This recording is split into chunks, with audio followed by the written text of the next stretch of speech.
Eyes forward, appendages off the floor, and absolutely no sudden movements. That includes oscillatory gland flaring, Zernax.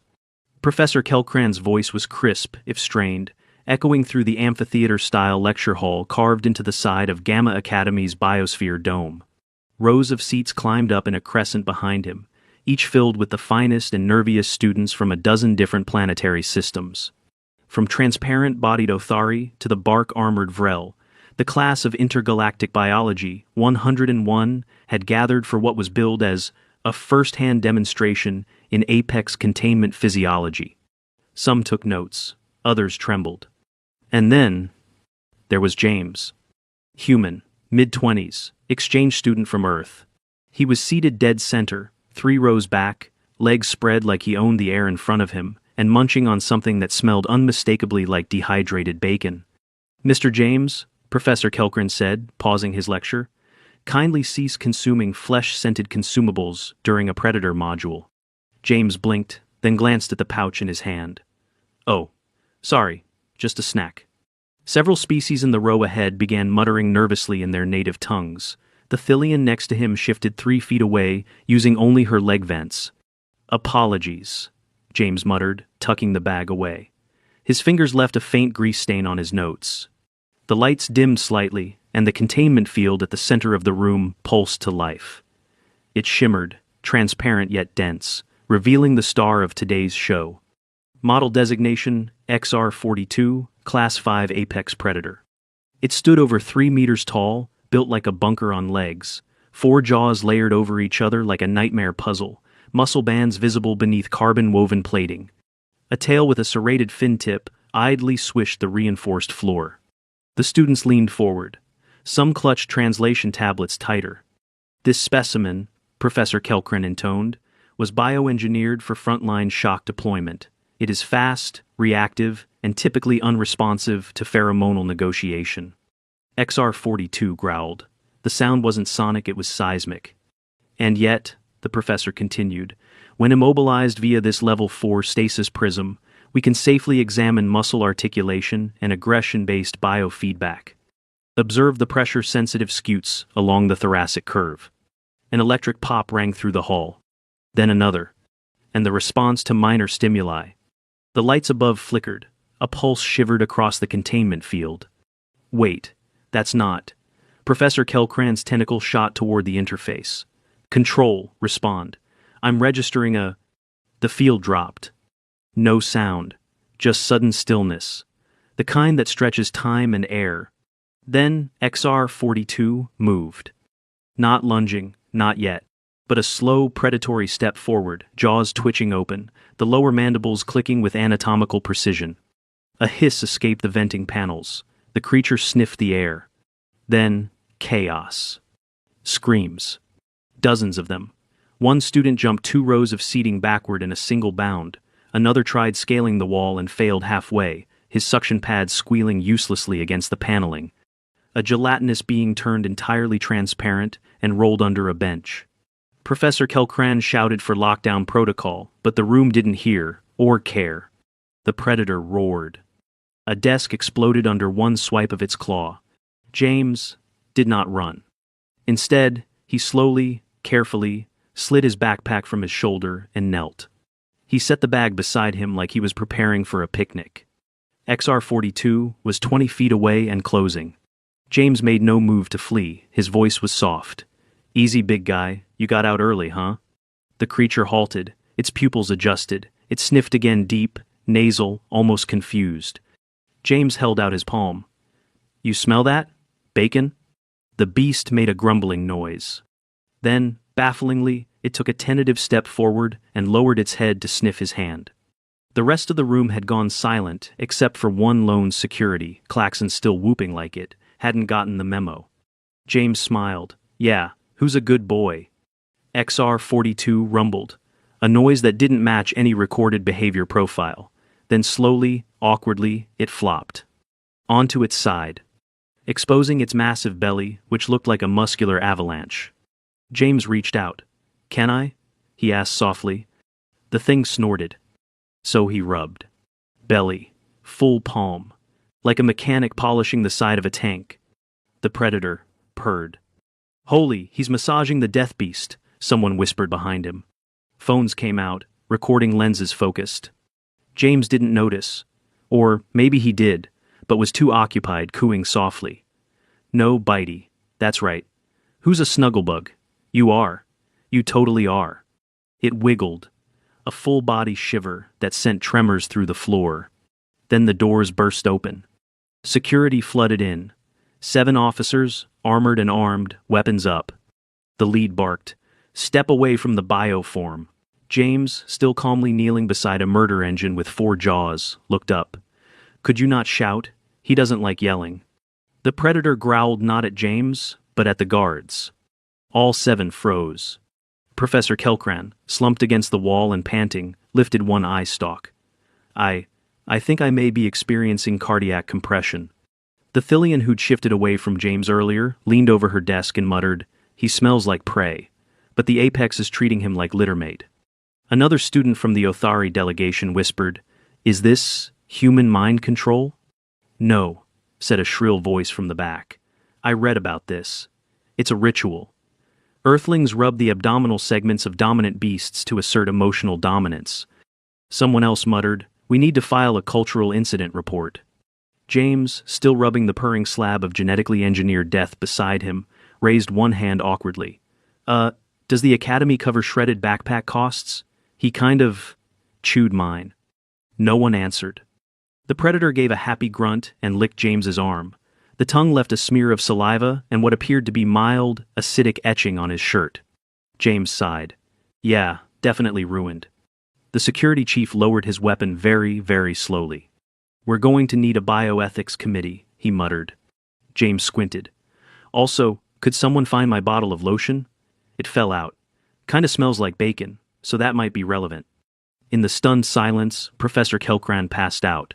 3 hours later, the Intergalactic Academy's Department of Incident Containment and Cross-Species Protocols had commandeered Lecture Hall C in its entirety.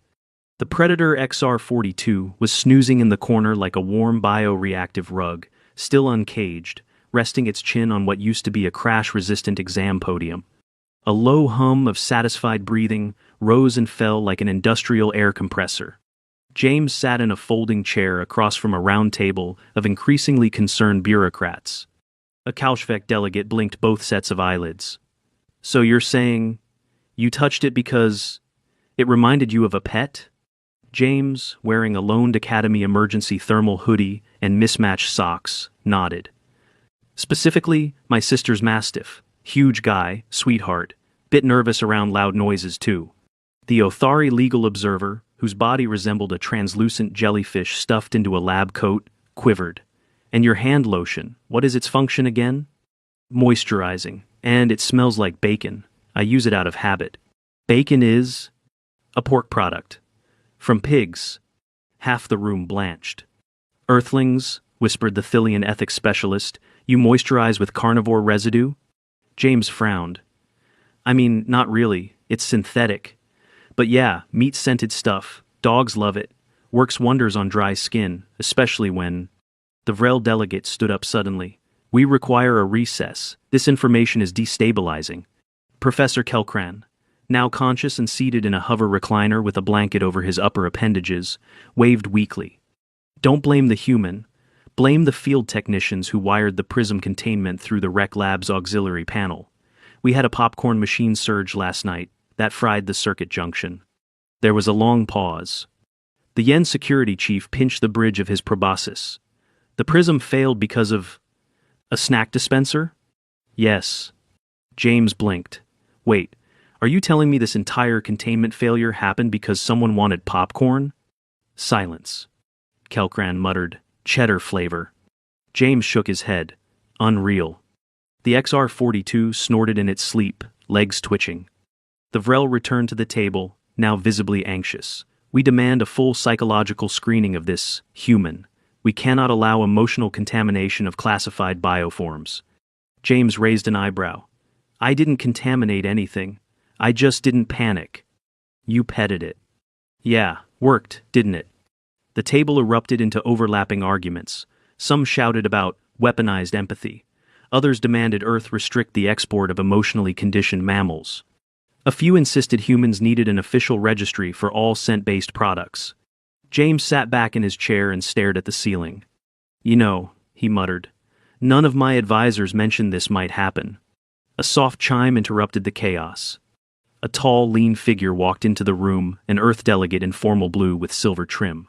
Her hair was tied in a tight bun, and her expression was half exasperation, half bracing for impact. "James Rayner?" she asked. He stood. "Yes, ma'am." She offered a hand. "Monica Greer, Earth Council Liaison for Intergalactic Educational Integration. We need to talk." James looked at the committee. "You guys done yelling?" "No," said the Othari. "Cool," he muttered. "Guess I'll step out anyway." The corridor outside was quiet. Cool, too clean. Monica walked beside James with clipped steps, tablet tucked under one arm. "So," she said after a beat, "that happened." James shrugged. "It's not like I planned it. You belly-rubbed a 600-kilo predator engineered to dismember armored units. I used to volunteer at a shelter. When something growls, you don't yell, you don't bolt, you de-escalate, slowly, calm tone, ground-level posture." Monica stopped walking. "You do realize the Galactic Council is considering labeling you a non-regulated biochemical influence vector." "Catchy. They're trying to figure out if emotional manipulation via physical touch counts as low-grade telepathic warfare." James stared at her. "Because I scratched his belly." "You soothed a bioweapon with hand lotion and a soft voice, yes." James rubbed his face. He looked stressed. "What was I supposed to do? Tackle him?" Monica sighed. "No, that would have been worse. But this is triggering diplomatic panic. They've drafted a proposal to ban Earth comfort products on all scientific campuses. They think we're exporting empathy as a destabilizing influence." James snorted. "That's ridiculous." "It is, but you're not the one reading reports titled "Hugging as Subversive Warfare." "Okay, that's ridiculous." Monica paused, then tapped her tablet. "You're being temporarily reassigned." James blinked. "To where?" "Public relations. You're the new student liaison for emotional threat de-escalation training. You'll sit in on predator modules, observe first response patterns, and—" "Rub more bellies?" "No." She rubbed her temples. "Just be available for analysis." James thought for a moment. "Do I get hazard pay?" "You get lunch vouchers and a replacement for your destroyed backpack." He looked at her. "The creature drooled acid on my shirt." She nodded. "We'll add a shirt to the voucher." 2 days later, XR-42 was officially reclassified. Not decommissioned. Not defanged. Just unusually responsive to human pheromone compounds and voice modulation. He was moved to a private enclosure adjacent to the Academy's xenopsychology wing. James was given a security pass and a set of reinforced gloves. His first official visit was supervised by 12 officers, 6 cameras, and an entire class of xenobiology interns taking notes behind a blast window. XR-42 saw him. Wiggled. Then flopped. James crouched, rubbed the spot behind the armored leg plates, and muttered, "Who's my little apocalypse machine?" "You are." "Yes, you are." The beast purred again. One intern fainted. Another scribbled, possibly Earth-based neural override protocol in their notes. That evening, James finally sat alone. On his bunk, hoodie off, just staring at his hand. The tremor he'd ignored during the interviews had crept back in. It wasn't dramatic. Just a slight shake like his fingers were remembering what might have happened if XR-42 hadn't stopped. He breathed in. Out. Then, in a quiet voice meant for no one at all, he muttered, "You don't get a second chance with something like that." His hand curled slightly. He reached for a water bottle, dropped it, swore softly, then got up, stretched, and whispered to the empty room, "Right. Belly rubs and all. Tomorrow's another day." James stood just outside the XR-42 enclosure, tugging the stiff collar of his Academy-issued hazard jacket. The gloves weren't new anymore. 2 weeks of scheduled visits, training modules, and supervised demonstrations had given them that broken-in creak like a pair of favorite hiking boots. If those boots had once stroked the genetically armored belly of an apex predator. Inside the enclosure, XR-42 paced lazily, its heavy claws clacking across reinforced flooring. Motion sensors tracked every movement, feeding data into a dozen overlapping simulations, none of which had successfully explained why the creature now rolled over whenever James entered the room. James took a breath. He was tired. Not physically, though, the 6 a.m. behavioral debriefs weren't helping, but tired in the way people got when bureaucracy demanded they explain the unexplainable. The internal report count was up to 43. He'd signed off on incident response justification forms, interspecies behavioral analysis proposals, and a 3-page essay on potential biochemical anomalies in Earth mammal domestication rituals. It had taken him 40 minutes just to explain what a belly rub was. And still, every morning, he came in. Today's session wasn't normal, though. Today, the class was back. Not his original one. The students from Lecture Hall C were still on psychological leave, most of them voluntarily. But a new group, new species, fresh faces. All here for the Academy's updated Predator module, which now featured a section called Emotional Neutralization via Non-Threatening Posture, Human Case Study. And James was the case study. He stepped into the enclosure. The Predator turned, sniffed the air, and let out a soft, guttural chuff. James knelt. "Hey, big guy." The death beast ambled forward, leaned into the scratch with a deep, rumbling satisfaction, and collapsed at James's side, spine cracking audibly as it flopped. Through the thick blast window, 30 students watched in silence. Someone muttered, "That's not behavior, it's sorcery." Another took notes like their life depended on it. Elsewhere on campus, in a gray conference room with recycled oxygen and too many chairs, a very different group was meeting. Earth's delegation had arrived in full. 3 advisors, 1 diplomat, 1 cultural liaison, all fielding increasingly complicated questions from the Intergalactic Ethics Committee. The lead examiner was a Blinth historian who communicated through musical tones and short translated phrases. "Your species manipulates emotions with meat fragrance?" it asked through its translator. "No," Monica sighed. "That's just a side effect. The real mechanism is social conditioning, mutual trust building, and..." The Blinth made a sound like a harp string snapping. "We believe you are exporting affection as a weapon." Monica's mouth opened, then closed. Another delegate, this one from the Arthropodic Ral Confederation, tapped his claws together. "We reviewed footage. The Predator nuzzles him. It shows submissive behavior." "Explain this." "He de-escalated it," Monica said. "Like you would de-escalate any panicking creature. It's not magic. It's emotional intelligence and body language." "You reprogrammed the Predator through petting." "We did not." James reacted instinctively. He used skills learned from domestic animals. The Predator responded accordingly. The room fell silent. Then the Blinth asked, "How many domestic war beasts do humans keep in their homes?" "0, Monica offered. The Graal delegate turned a display screen toward them. "This is an Earth creature called a pit bull. It resembles XR 42 inches head shape and musculature." "That's a dog." "It says here, great with children." "Yes. And easily trained to hug." Monica pinched the bridge of her nose. "Okay, yes. Dogs can be very affectionate." The Blinth tone warbled. "We request immediate embargo on export of Earth canines and associated grooming products."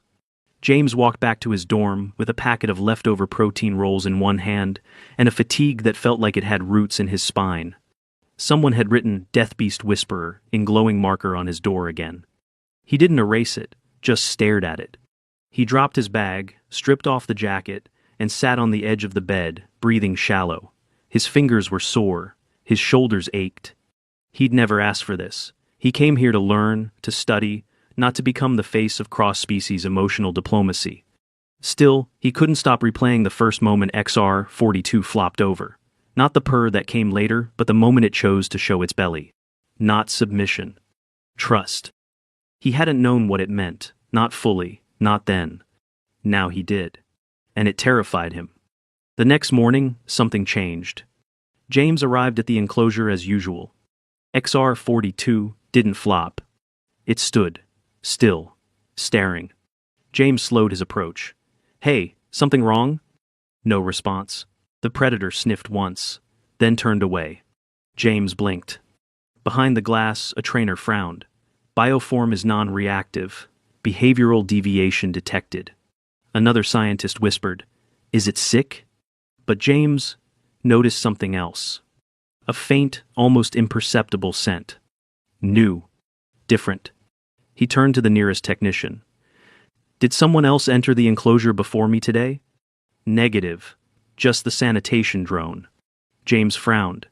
"Did it use a different cleaning agent?" Yes. New sterilizer compound. Floral base." His jaw tightened. "Get me some of the old stuff." 10 minutes later, James re-entered. Now wearing a fresh layer of bacon-scented lotion. XR-42 turned, sniffed, and immediately wiggled. James barely had time to crouch before the beast flopped like a brick of warm concrete. The class behind the glass murmured in shock. James let out a breath. Guess someone missed the good stuff. By that evening, an entire lab team was assigned to study the scent profile. They labeled it pheromonal analog response triggers in genetically aggressive fauna. James labeled it smelling nice. Either way, it worked. And as the third week closed out, XR-42 was no longer treated as an unsolvable mystery. He was an anomaly. A living example of what could happen when emotional intelligence outpaced aggression. And James? Well, James was still figuring it out. He wasn't sleeping much, he wasn't laughing. The videos of him rubbing the predator had gone viral in 3 quadrants. He'd gotten 6 marriage proposals. 2 were from species that didn't use skin. And yet he stayed. Because, no matter how absurd it all became, when XR-42 rolled over, exposing that terrifying armored belly, James saw the same look he'd once seen in the eyes of a terrified dog after a thunderstorm. A plea. For calm. For safety. For someone who wouldn't run. James sat in the center of the diplomatic chamber, arms crossed, eyes heavy. It was the same circular room where planetary embargoes were debated, where wars had been averted with careful words and ceremonial snacks. Now, it was filled with murmuring delegates, ethics representatives, and high-ranking officers from at least 17 species, all here because one apex predator had, inexplicably, started wagging its tail when a human said, "Who's a good boy?" XR-42 wasn't here, of course. He was snoozing in his upgraded enclosure, complete with radiant floor panels and an audio loop of James's voice reciting phrases like down, easy, and no, bitey. James had recorded those under duress. They'd been labeled vocal modulation examples. In front of him now, a Vrel scribe read from a large scroll, with all the pomp of a royal sentencing.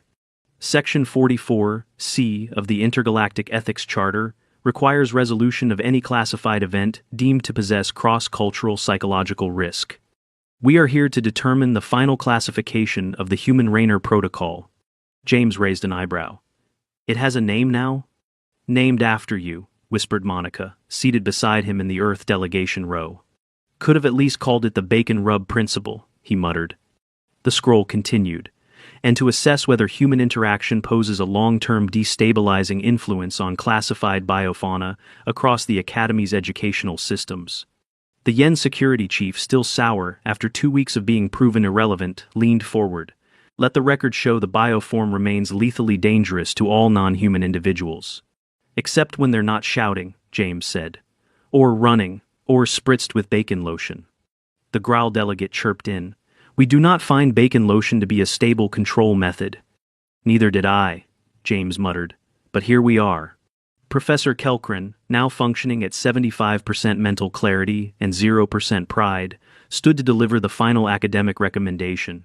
After exhaustive observation, cross-reference data, and 2 spilled sample trays, it is the Academy's conclusion that XR-42 was not defective. He glanced at James. It was simply exposed to a human. Murmurs rippled through the room. Monica stood. Ladies and gentle beings, Earth does not condone weaponized affection. We didn't send James here to charm your war beasts. He was a student. He acted instinctively, responsibly, and most importantly, effectively. What happened with XR-42 wasn't a strategy. It was empathy. And I think it's about time we stop treating that like a threat. She sat down. Silence. Then the blinth tone warbled again. We acknowledge, Earth empathy is difficult to regulate, but not inherently hostile. The growl clacked. We propose the following compromise. XR-42 remains under Earth human oversight.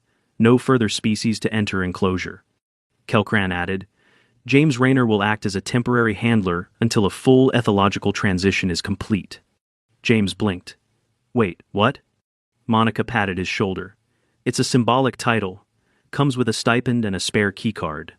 He stared at her. He drooled acid on me. Only once. And I still don't have a new backpack. The voucher is processing. 3 days later, James returned to XR-42's habitat with a reinforced satchel, a new pair of gloves, and a fatigue that was finally starting to lift. The beast met him at the gate, wiggled once, then flopped. James rubbed its side gently, voice low. Hey buddy, guess we're officially co-workers now. XR-42 snorted contentedly. A voice buzzed over the intercom. Handler Rayner, please indicate response type. Positive, no aggression, standard bonding behavior. He glanced at the small console beside the door. A blinking light. Another scheduled observation. More data. He sighed. You know, he muttered to the beast, none of this makes sense. XR-42 burped. James wiped his arm with the edge of his sleeve. Thanks, pal. He stood, gave the creature one last pat, and headed for the exit. Back at his dorm, the inbox was full again. More requests for interviews. Another policy draft involving emotional containment zones. One message, though, caught his eye. From a student on the Outer Ring campus. Saw the footage. We have a serpentine raptor here that no one can approach. Think you could help? We've got, like, tuna lotion or something? James smiled for the first time in weeks. He typed back. Tell it good boy and sit real still. I'll be there in the morning, and bring gloves. Final report summary. XR-4, 2 Apex Class 5, has demonstrated uncharacteristic submission behavior in the presence of Earth-human subject James Rayner, now designated Handler Rayner under Provisional Academy Directive 39B. Exposure to Earth-derived scent compounds, notably those emulating cooked meat, appears to induce docility, though this effect is enhanced by subject's voice frequency, body language, and non-threatening posture. Behavioral override is not considered permanent or universal. However, targeted emotional interaction remains the most reliable de-escalation method recorded to date. Further testing recommended. Caution advised. Snacks optional. James closed the report, leaned back in his chair, and rubbed the palm of his hand, the one that had first touched the belly of a creature designed to shatter tanks. It still tingled sometimes. He didn't know if it was from nerves, or memory, or residual acid. But whatever it was, it reminded him of something he hadn't expected to learn in biology class. Sometimes, the real anomaly isn't the predator. It's the one who stays still when everyone else runs.